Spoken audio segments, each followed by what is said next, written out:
Bonjour les amis. Bon, alors, ça y est, le soleil revient doucement. Bon, alors c'est encore vachement humide quand même.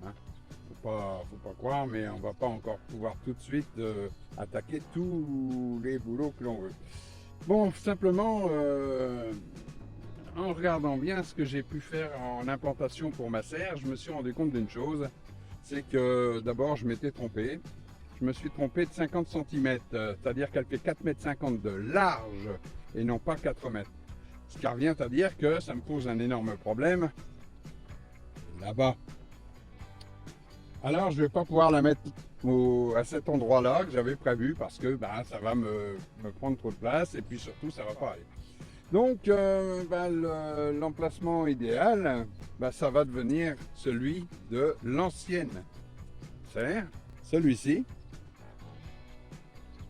Bien sûr, elle va remonter beaucoup plus haut puisqu'elle fait 6 mètres de long au lieu de 4 mètres. Elle va venir beaucoup plus au large dans le chemin puisqu'elle fait 4,50 m au lieu de 3 mètres. Mais ça va pas vraiment être un gros problème puisque du coup, ici j'avais prévu plus large, mais du coup je vais réélargir un peu mon chemin et je vais faire mes parcelles différemment de ce côté-ci. Bien, alors ma foi, on va démonter l'ancienne serre. Alors ce matin, j'ai déjà démonté toute la bâche qui était bien enterrée, parce que évidemment, la terre, c'est la structure qui a plié, et non pas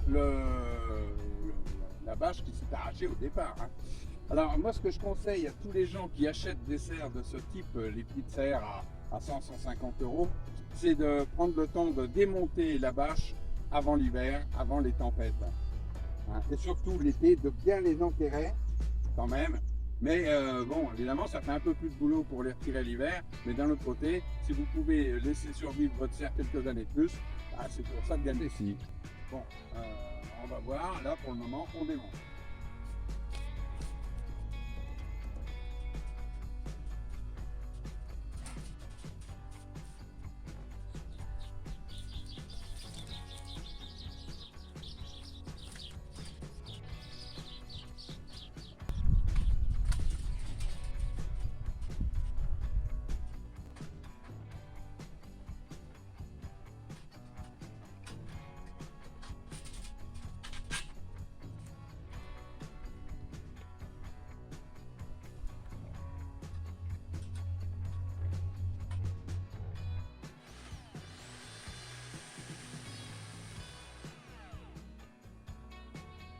Bonjour les amis. Bon, alors aujourd'hui on attaque le montage de la serre. Alors j'ai déjà commencé à poser les 4 piquets. Maintenant on va s'arranger pour que tout ça soit d'équerre. Donc on reprend les dimensions et à l'aide du schéma explicatif fourni par la maison qui fabrique les serres en direct, on va avancer tranquillement. Le montage de la serre est très bien expliqué dans les plans, on n'a qu'à suivre. Allez, on y va. Bon, alors là on passe à l'équerrage et ça demande un petit peu plus de temps tout seul qu'à deux, mais bon, on peut facilement quand même. Mais il faut que ce soit super bien fait. Si vous voulez monter votre toile sans aucun souci, il faut que votre équerrage soit bon. Sinon, on ne tape pas directement sur les tubes avec le marteau. On prend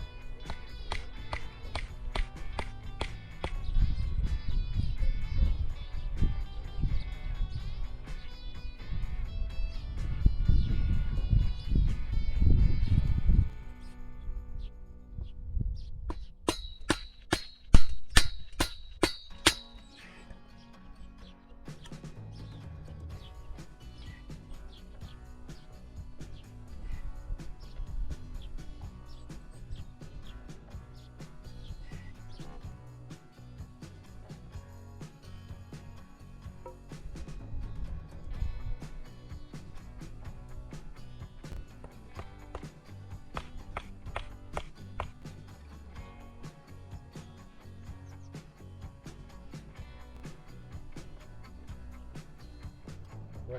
Bon, là on est l'équerre sur celle-là. Maintenant il n'y a plus qu'à monter la deuxième barre filante. C'est elle qui va me donner l'emplacement là-bas.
Bien.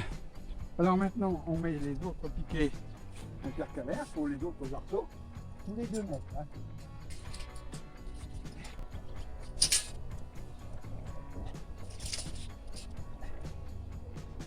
Là. Là, ici. Une partie de la structure est montée, donc les barres de renfort, les barres filantes. Maintenant, on va attaquer donc la pose des faces avec les portes et également la pose des fils d'eltane qui servent à empêcher les poches d'air ou d'eau à se faire quand il y a du vent, quoi, et quand il pleut. Hein, voilà. Alors là, bon, vous voyez que déjà là, rien qu'en l'état, ça bouge pas, quoi. C'est du solide. Hein, rien à voir avec les petites serres qu'on vend, qui sont vendues 150 € et qui ont du mal à passer un hiver.